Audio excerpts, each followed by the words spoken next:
Peço aos irmãos que ouçam até o final e se conscientizem das situações que estão acontecendo nesta terra. E para entendermos os mecanismos da indução hipnótica e dos ataques espirituais, temos que tomar consciência da comunicação entre as dimensões física e astral. No processo evolutivo, toda a ação praticada pelo ser humano, não apenas as relativas à vida atual, como as que ocorreram nos múltiplos retornos à matéria física pelo processo da reencarnação, ficam gravadas na memória espiritual. E as inteligências da maldade, como são dotadas de grande capacidade mental, com facilidade acessam e fazem uma varredura nos arquivos mentais da pessoa que é alvo dessa ação maléfica. De posse desse conhecimento, planejam um plano de ataque e atuam nos pontos mais fracos de quem é perseguido, e o êxito dessa ação está ligado às lutas íntimas e às fraquezas do ser humano. As fraquezas mais exploradas são o medo, a culpa, os sentimentos de desvalor, a falta de autoconfiança, os complexos mais diversos. Portanto, são as falhas morais da vítima que favorecem o intercâmbio com a dimensão extrafísica inferior e que abrem brechas para a invasão. Mas afinal, o que essas forças pretendem? Qual é a intenção por trás do processo obsessivo? Para entender as razões desse processo obsessivo, temos que retroceder milhares de anos na história do nosso planeta. Todas as informações deste vídeo foram retiradas do livro Transição Planetária e os Bastidores da Batalha Espiritual, pelo Espírito Guardião Vlades. Temos as mesmas origens que esses seres há séculos que persistem em praticar a maldade. Da mesma forma que eles, fomos exilados de outros orbes, em especial de Capela, e o planeta Terra nos recebeu. Estamos na Terra na condição de exilados. Temos fortes laços com determinados seres que também fazem parte da nossa família espiritual. O que nos difere deles é que depois de séculos e séculos de erros e desvios de conduta, cansados de praticar o mal, estamos em fase de refazimento, fazendo um retorno na nossa estrada em direção ao bem, irredutíveis na ânsia de poder e domínio sobre a terra. Eles permanecem estagnados no mal.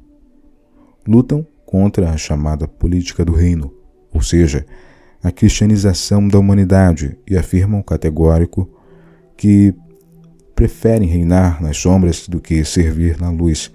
Não aceitam Mestre Jesus e seu domínio e querem, a qualquer preço, impedir que o domínio do Cristo se instale na terra, e perseguem impiedosos os arrependidos e traidores, entre aspas, como costumam chamar os que aceitaram o domínio do Cristo.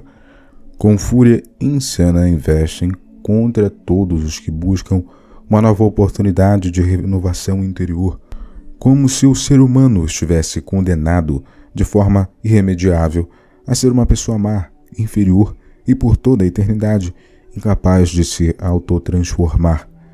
Sendo conhecedores das fraquezas humanas e possuidores de uma poderosa capacidade mental, buscam desestimular esse desejo de renovação interior, acessando os arquivos mentais daqueles que perseguem, estimulando imagens holográficas para manter seus alvos sob o domínio do medo da culpa e implantar a ideia de incapacidade do ser humano para se tornar uma pessoa melhor.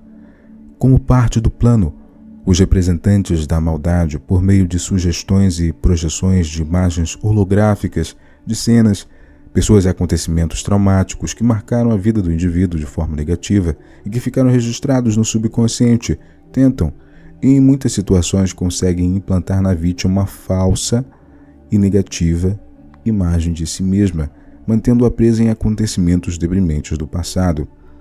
Querem manter a humanidade sob o jugo do medo, da culpa e do sentimento de inferioridade.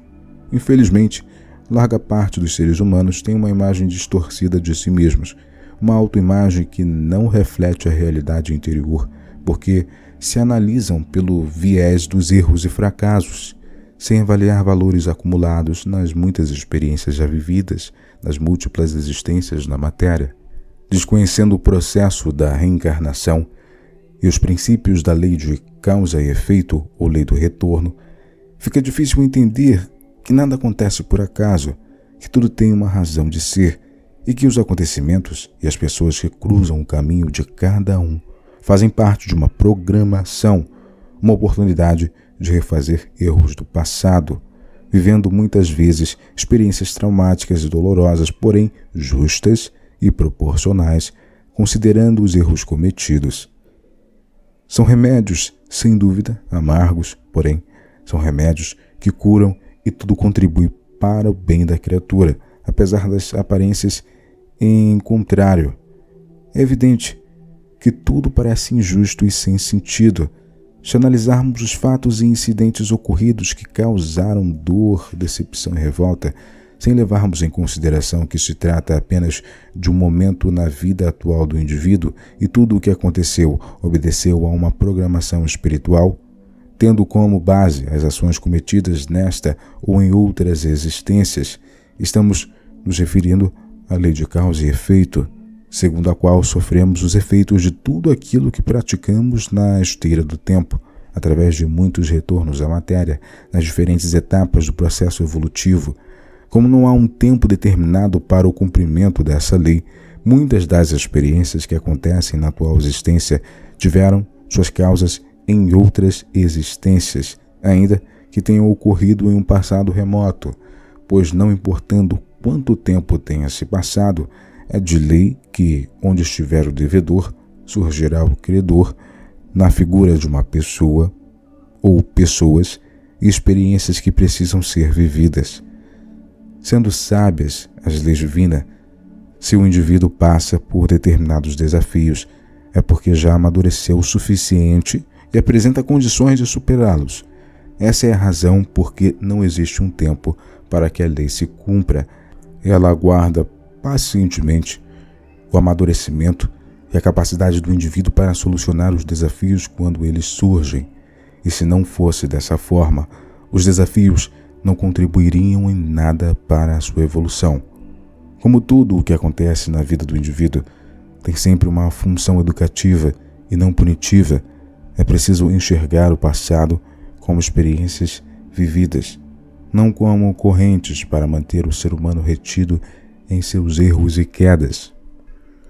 A compreensão do mecanismo da lei de causa e efeito é fundamental para que o ser humano se liberte do jugo das forças obscuras.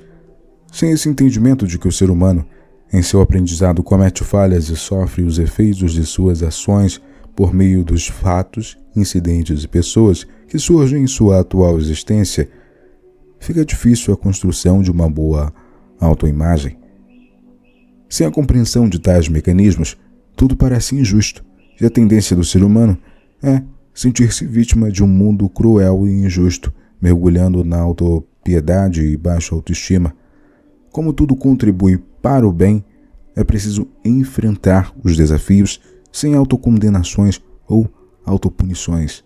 Este foi mais um trecho deste grande livro que estamos compartilhando aqui com vocês. Deixem que a chama interior crística inundem suas mentes, suas emoções e cultivem os bons sentimentos. Adquiram a força interior, canalizando as suas intenções para o crescimento deste grande sol que habita dentro de cada um. Ele é ilimitado, é restrito e cresce a cada dia mais, e tem um grande potencial de preservar a estabilidade emocional e mental de cada um que se conecta com este sol profundamente poderoso. No próximo vídeo estarei compartilhando mais informações inerentes ao que foi passado neste vídeo aqui. Agradeço profundamente a presença de cada um. Que a grande luz divina esteja presente em vossas caminhadas, conferindo a paz e a luminosidade sempre